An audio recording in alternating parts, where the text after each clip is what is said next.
Hello everyone. आज हम जानेंगे what is spectroscopy. Spectroscopy B pharm के लिए बहुत ही इंपॉर्टेंट टॉपिक है, तो इसे ध्यान से सुनिएगा। लेकिन स्पेक्ट्रोस्कोपी पढ़ने से पहले आपको ये जान लेना ज़रूरी है कि ये एक्चुअली में हमारी किस काम आती है। तो स्पेक्ट्रोस्कोपी के हेल्प से हम डिटरमाइन करते हैं molecular weight of a molecule, ठीक है। और दूसरी चीज जो ये हेल्प करती है वो है आपकी इम्प्यूरिटी फाइंड आउट करने में। और तीसरी जो है आप बोल सकते हो अननोन कॉन्सेंट्रेशन जानने में भी ये मदद करती है। तो एक बेसिक फंडा तो आपको मिल ही गया होगा कि हम स्पेक्ट्रोस्कोपी यूज क्यों करते हैं। तो चलिए हम पढ़ते हैं कि स्पेक्ट्रोस्कोपी आखिर क्या है। स्पेक्ट्रोस्कोपी जो है ना वो दो शब्दों से मिलकर बना है, एक है स्पेक्ट्रम और दूसरा है स्कोपी। स्पेक्ट्रम का जो मतलब होता है वो है लाइट और स्कोपी का जो मतलब होता है टू डिटरमाइन। तो चलिए मैं आपको एक उदाहरण दे देती हूँ कि एक्चुअली इसका बेसिक कॉन्सेप्ट क्या है। मान के चलिए आपके जो सन से जो हमारे में जो रेडिएशन आती है, ठीक है, रेडिएशन आती है, वो किसी मैटर या सैंपल से जब कांटेक्ट में आती है ना, तो हमें जो है उस इस एरिया में जो ये रेडिएशन फॉल हो रही है, इस एरिया में कौन कौन से कॉन्सेंट्रेशन ऑफ सोल्यूशन जो है प्रेजेंट है वो हम पता कर सकते हैं, ठीक है। तो फ्रेंड्स जो ये रेडिएशन हमें ये जो आ रही है सन से सैंपल में मिल रही है, इस रेडिएशन को हम EMR रेडिएशन कहते हैं। EMR रेडिएशन का जो फुल फॉर्म है वो है इलेक्ट्रिक मैग्नेटिक रेडिएशन, ठीक है। एक बहुत ही इंपॉर्टेंट थिंग है जो आपको अभी याद रखनी है, ठीक है, इलेक्ट्रोमैग्नेटिक रेडिएशन।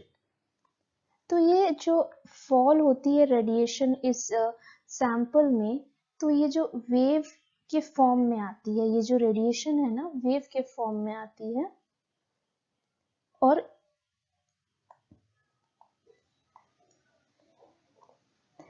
तो इसमें जो इलेक्ट्रिक मैग्नेटिक रेडिएशन है ना, इसमें दो प्रॉपर्टीज होती है, ठीक है।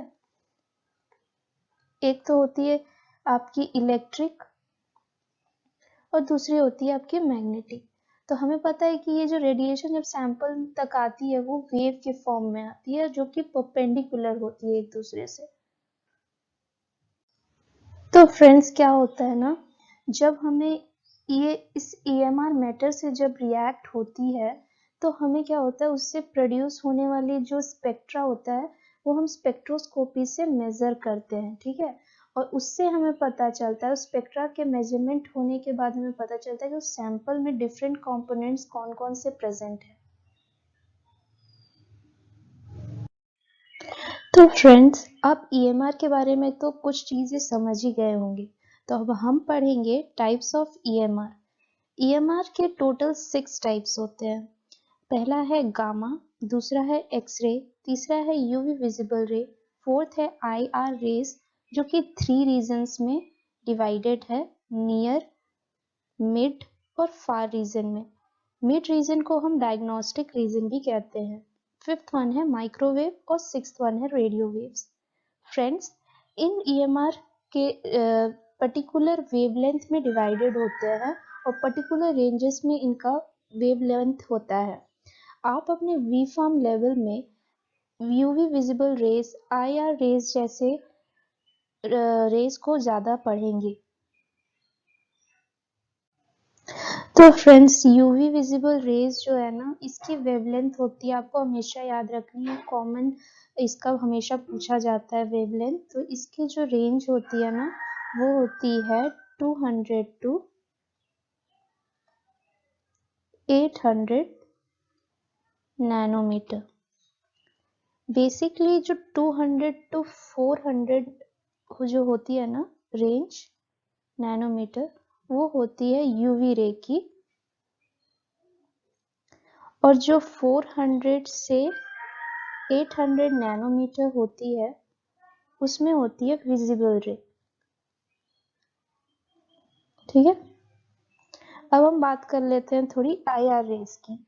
IR रेज जो है ना, उसकी जो रेंज होती है, तो दोस्तों मैंने यहाँ पे IR का रीजन लिख दिया है। IR का जो रीजन है ना, वो रेंज होती है 800 नैनोमीटर्स टू 1000 नैनोमीटर के अंदर।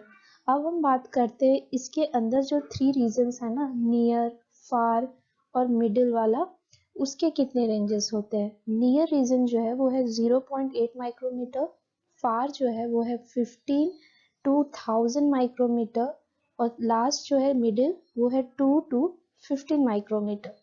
आई होप आपको टाइप्स ऑफ EMR भी समझ में आ गया होगा। तो फ्रेंड्स, आप देख सकते हो स्क्रीन में कि किस तरीके से हमारा EMR जो है डिफरेंट डिफरेंट रेंजेस में अरेंज्ड होता है, ठीक है। और इनका एक कॉन्सेप्ट है, जैसे जैसे वेवलेंथ इंक्रीज करेगी वैसे वैसे उसकी एनर्जी डिक्रीज करेगी। ये दोनों ऑपोजिट होते हैं। और आप ये भी देख सकते हैं कि ये यहाँ पे वेवलेंथ दी हुई है सारे EMR रेडिएशंस की। तो आपको ये बुक्स में बहुत जगह इस तरीके का इमेजेस देखने को मिलेगा। तो दोस्तों, अब हम जानेंगे प्रिंसिपल ऑफ स्पेक्ट्रोस्कोपी के बारे में। प्रिंसिपल ऑफ स्पेक्ट्रोस्कोपी को जानने के लिए हमें पहले इस इमेज को समझना पड़ेगा, ठीक है। क्या होता है ना, जब EMR रेडिएशन जो होती है हमारी, वो कभी किसी मैटर से जब रिएक्ट होती है या उसमें फॉल होते हैं, तो 2 चीजें होती है। पहली चीज होती है एब्सॉर्प्शन और दूसरी चीज होती है एमिशन। तो चलिए मैं आपको समझाती हूँ। जब फोटोन फोटोन यानी एनर्जी पैकेट्स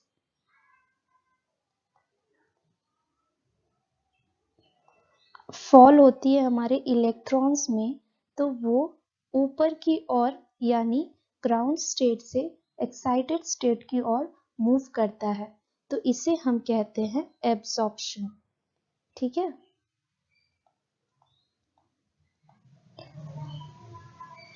अब इलेक्ट्रॉन क्या करता है, ऊपर चला जाता है और वो अनस्टेबल हो जाता है, इसीलिए वो अब नीचे की ओर आता है स्टेबिलिटी गेन करने के लिए। तो जब ये नीचे आती है ना, तो हम बोलते हैं इसे एमिशन।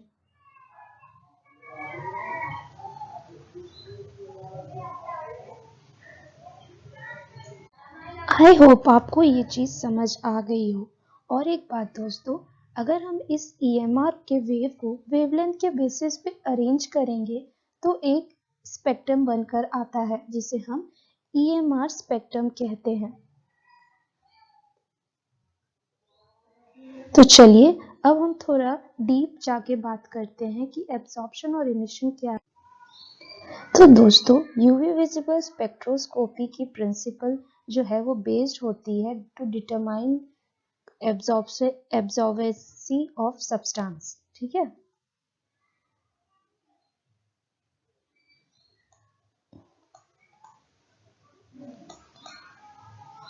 आप लाइट और मैटर में हो रहे इंटरेक्शन की गतिविधियों को आप मेजर करते हो, और जब मैटर एब्जॉर्ब करते हैं लाइट को, तो एक्साइटेड या डी एक्साइटेड होते हैं, जिसकी वजह से स्पेक्ट्रम फॉर्म हो जाता है, ठीक है। इन सिंपल वर्ड्स अगर बोला जाए, तो जब कोई केमिकल सब्सटेंस लाइट को एब्जॉर्ब करती है, तब हम उस लाइट की इंटेंसिटी मेजर करते हैं as a beam of light जो कि सैंपल सॉल्यूशन में पास हुई है।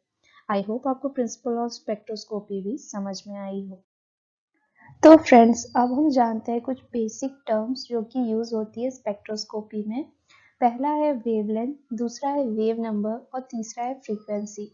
तो चलिए हम जान लेते हैं ये क्या होते हैं। तो सबसे पहले आपने देखा होगा कि वेव्स किस तरीके से हमारे तरफ आती हैं, वो है इस तरीके से, देख सकते होगे स्क्रीन में।